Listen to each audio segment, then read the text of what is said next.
Sa mahiwagang purnay. Sa mahiwagang purnay.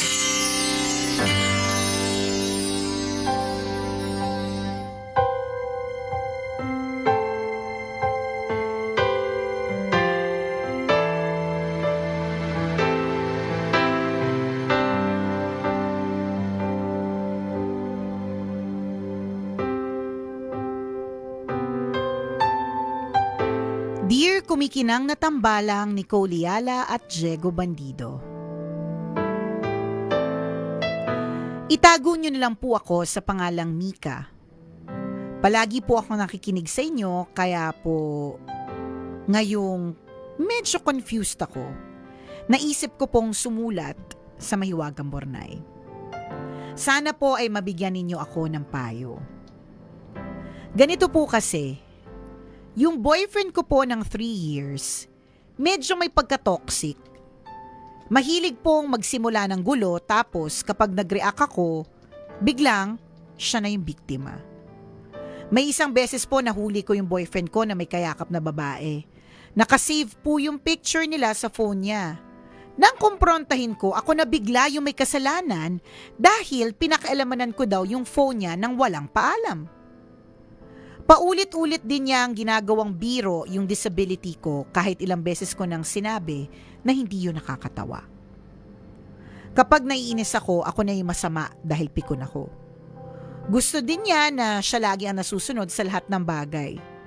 Recently, bigla na lang siyang nagdesisyon na magiging open ang relationship namin. Ano ba, hindi pa natatapos yung kwento, naiirita na ako sa jowa mo. Jowa mo pa ba to? Kasi jowa mo pa to. Bakit ka pa nakukonfuse? Tapusin mo na. Nakakayamot. Huwag na natin tapusin yung letter na Ayoko na nga haba pa eh. Nakakayamot eh. Nakakalurgi. Jowa mo pa talaga to ha. Sinasabi ko sa iyo, Mika. Ay. Ayun na nga. Oh. Magbabasa pa tayong mga nakakainis. Ayan. Okay, kapit. Gusto din niya na siya lagi ang nasusunod sa lahat ng bagay. Recently, bigla na lang siyang nagdesisyon na magiging open ang relationship namin. Hindi man lang ako tinanong kung okay sa akin. Hindi lang yun. O, tingnan mo, meron pa! Bigla-bigla din niyang binabago ang mga plano namin. Kapag umayaw ako, magpo-post ng kung ano-anong quotes tungkol sa pagiging understanding at flexible. Nakakabwisit! Alam mo yun? Yung ko nang tapusin. O, meron pa. Tapos, meron pa, Jegs! Kapit! Kapag nararamdaman niyang lumalayo ako, bigla siyang nagiging mabait at mapagmahal. Akala ko dati nagbago na at natuto na sa mga pagkakamali niya. Pero kapag bumalik na ang tiwala ko, balik siya sa dating ugali. Minsan mas malala pa kaysa sa dati. Oh, tas kayo pa ba? Eto pa, hindi pa tapos, Jigs. Credit grabber din siya. Ikinikwento niya na siya raw ang nagmamanage ng kondo namin dahil busy ako sa work. Pero ang totoo, ako ang gumagawa ng lahat ng gawaing bahay. Ipinagyayabang din niya na generous siya sa pamilya by giving them gifts. Pero ang totoo, sa akin niya kinuha lahat ng pinambili niya. Dumating na po ako sa punto na napapaisip na po ako, huh? Ngayon ka lang dumating sa punto yan? Nag-iisip ka pa. Baka, ito. Okay. May iba siyang POV. Okay. Dumating na po sa punto na napapaisip ako na baka naman ako ang may kasalanan. Pero minsan naisip ko din na baka dapat ko na siyang iwan. Hindi ko naman na po siguro responsibilidad na iligtas o baguhin ang isang taong ayaw namang magbago. Perfect ang line mo na yan. Tambalang kumikinang, eto na, Jegs. Nalilito po ako kung ano po ang mas kung ano po, kaya tingnan mo ako tuloy, hindi na talay ako masaya, yung dila ko ayaw na sumunod. Kung kayo po ang nasa kalagayan ko, ano po ang gagawin po ninyo? Salamat po sa inyong payo, ang inyong kumikinang na tagapakinig. Mika. Rektahin na natin, Nicole, kung ikaw daw sa kalagayan, anong gagawin? Maghahanap ako ng ibang boylet. Yung bibigyan ako ng pagpapahalaga. Alam mo, ang daming mga kasalanan sa iyo ng jowa mo na talagang super duper red flags. Pero doon pa lang ako doon sa huling sinabi mo na credit grabber. Hate na hate ko yung credit grabbing. Uh-huh. Yung bang ikaw naman yung naglatag, ikaw yung nag-ayos, tapos iba yung Tama. iba yung Tama. Guys, gamitin natin yung nararamdaman ngayon ni Nicole Ayala. Okay, Nicole. Tama yung sinasabi mo. Diba? Oo. Nakakainis yung ako yung nag-build up. Tama. Ako yung tumulong. Ako yung gumawa ng paraan para maging maayos. Correct. Tapos biglang may magagrab ng credits. Oo. Di ba Di nakakabwisit? tama yan, Nicole. Oo, hindi talaga maling-mali. Tama. Sorry. Inside joke. Pero it really is para Yes, sa akin totoo naman. yung credit grabbing is not nice. Aha. Siguro for me, because my number one ko pala harmony. One of my strengths is competition. Mhm. So I really do things para mag-excel, para mag-level up, ganun. Mhm. And hindi ko naman laging iniisip na dapat ako yung i-up. Hindi naman. Mhm. Kasi for example, sa team, kailangan buo. Lahat Aha. tayo. Hindi pwedeng isa lang. Lahat tayo. Aha. Kung ano yung success ng isang team member natin dito is everyone's Oo, success. kasi you can compete naman na pero yung iba yung Oo, tinutulak mo correct, di ba? Ang ayaw ko yung galing sa labas. Yung Oo. iba yung yung may Mhm. may ginawa ka, Oo. may sinabi ka, meron kang pina-approve, Mhm. tapos siya pala yung nag-isip. Ay, sinabi niya, actually ako nakaisip ng Oo. ganito. Ay, Oo. galit na galit si Nicole Ayala dyan. Yung tipong gusto ko namang i-share. Oo. Shinare ko naman sa kanya. In good faith na para kasi para sa atin ating to. lahat. Oo. Tapos biglang siya yung nakaisip. Ala. Di wow, ikaw yung nakaisip. Galit na galit yung Nicole Ayala dyan. Ay, wait lang, balik tayo kay Mika. Hindi pala tungkol sa akin to. Oo. De, pero credit grabbing. So, Aha. para sa akin, because maybe it's me, Mhm. because I don't like credit grabbing, para sa akin, red flag yan. Aha. Yung open relationship, yung biglang na hindi man lang tinanong sa'yo, okay lang bang magkaroon na tayo ng open relationship? Napaka-laking red flag nito. Yung flag na to kasing laki ng buong Oo. Antarctica. Umayos Ayan. ka.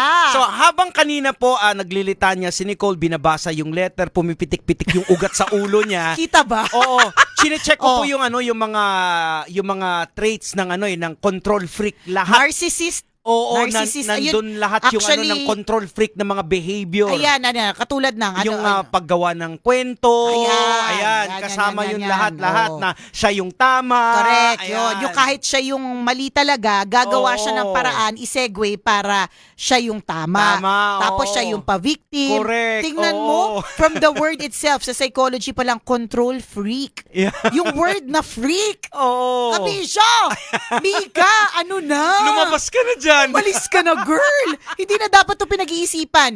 Doon sa part lang na parang sinabi mo, baka naman may mali sa akin. Hindi naman imposible yun. Oo. Kasi, wag tayo din turo ng turo. Kasi for sure, lahat tayo may kapintasan din. May mali talaga sa'yo. Meron. Ba't ka pa nag-stay Kaya nga yun, tingnan mo, yan pa lang doon sa part na nagsistay ka. Di ba? Maling-mali. Mali! Oo, kasi yun sobrang red flag na yun na nagsusumigaw na red. Yung i-declare mo na open relationship. Correct. Nang hindi ka man lang tinanong. Di wow. Tsaka yung mga pa-victim siya, Oo, kainis. yung parang yung magpo-post ng kung Oo, tapos yung ano-ano. magpo-post pa na parang, kunwari, hindi pa tama sa'yo, pero dahil alam mo yung sitwasyon, Oo. patama sa'yo. Pinapakonsensya ka. Correct. Na May mga, mga ikaw ganun- naman Ikaw naman parang, ako ba ang may kasalanan? Siguro nga mali ako kasi hindi ako flexible. Ay, tumigil te.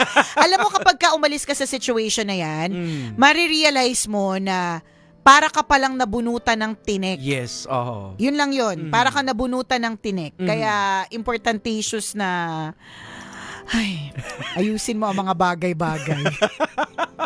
Ayusin mo ang sarili mo. You deserve better. Yes, oo. Hindi mo deserve na ganito kahaba yung kwento mo.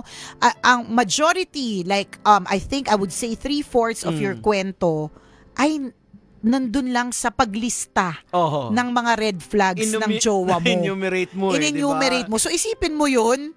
Yung Grabe. 1/4 doon, yung intro mo lang tsaka extra, pero yung pinakagitna, lahat ng in-enumerate mo na mga problema ng jowa mo. Tapos, nalilito ka pa. Wow. Amir. Alis na, girl. Ito yung mga signs daw yung refusal to admit weaknesses. Ayan. Yung over-planning, gumagawa sila ng script, di ba? Ayan. Na sila yung gusto Bida. Bida, Oh. di ba? Yun yung mga... Meron namang mga bida-bida, Oo. pero hindi sila, may mga bida-bida na includer pa rin. Oo, I-include na pa rin, diba? tinatanong ka, ito Correct. okay ba to? Oo. Ito kasi hindi eh. Mukhang hindi eh. O, Tsaka sabi yung niya, ito ang gagawin natin. Kaya nga Yan. yung sinabi mo na parang hindi nag-a-admit ng weakness. Oo. Ako, may ano yan, the delicate ground yan. Mm. Yung non-admission of weakness. Oo. Yung feeling So, niya, siya lang imaginein nasa mo, taas lahat. ang relationship nyo, nandun pa lang kayo sa level na girlfriend, boyfriend. Paano kung pa? may family na? Naku, At tapos isipin mo kung paano siya magiging control freak sa mga anak niya. Kung Oo. paano na, yung mga kabataan ng pag-asa ng bayan. Ako, tapos mamaya yung mga anak niya maging politician. Ako, patay tayo dyan. Bakit anong problema sa politician? Hindi, ibig sabihin kung ang background sa bahay ay hindi maganda, Ay, tapos maging oo politician, nga. paano na ang pangit bayan? na ng politician na control freak. Oo, Nako, 'di ba? oo nga. Yung kahit kasalanan, hindi niya kasalanan. Hindi ba ganoon? Totoo. Parang dito, yung Oo, jowa ipapasa ni sa Mika, iba. papasa Oo. sa iba. Yan, Oo. ikaw ang may kasalanan. Kahit Parang- kasalanan mo talaga, Oo. kitang-kita naman. Oo. Nako, sabi namin si Itigil na Mika, yan, Mika, lumabas girl. ka na dyan, girl. Parang awa mo na, girl. Imagine mo na may girls night out kayo, hindi ka Oo. papayagan. Correct. Tapos kapag ka pinayagan ka, galit siya, tapos kasalanan mo, malandi Oo. ka. Feeling ko ganun yung Ayan. mga lies. Ayan, pinayagan kita, pero gusto ko lang sabihin sa'yo, ikaw talaga yung malandi, lumalabas Oo. ka, ganyan. Nung pinayagan ka, o sige, labas na kayo. Tapos may nagkukwentuhan, nakakain ako. Tapos biglang nag-message, andito lang ako sa labas ha. Oh, tingnan mo. Kung sang lugar kayo, nandun din pala siya nakapaligid. Ay, ayaw na, wag. Kasi mahirap. Pag Oo. naging mag-asawa kayo, tapos ang mission ninyo is to Oo. procreation, Oho. magkakaroon kayo ng mga anak na Nako. mahahawa sa kanyang DNA. Naku po.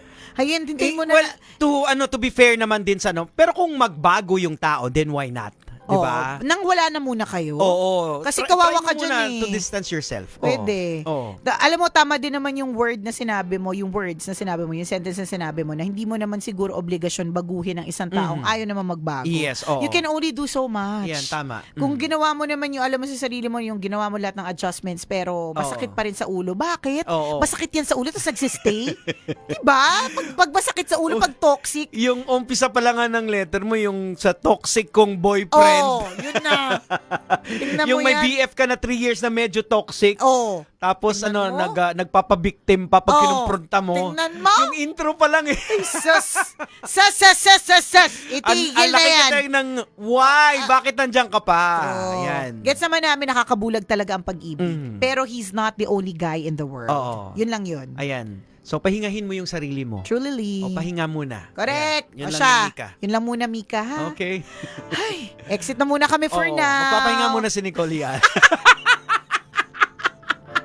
Nag-init ako, may mga naalala kasi ako mga people eh. Kaya exit na muna for Ayan. now, ha? Salamat sa pagtutok. Salamat for sharing your story, Ayan. Mika. O siya, hanggang dito na lang po muna ang tambalang kumikinang. Ako po si Diego Bandido. At ako po si Nicole Yala. Kailangan pa bang i-memorize yan? Basic! Ayan, Mika. Please, ayan. Let it go. Oo. Let him go. Oh, goodbye na.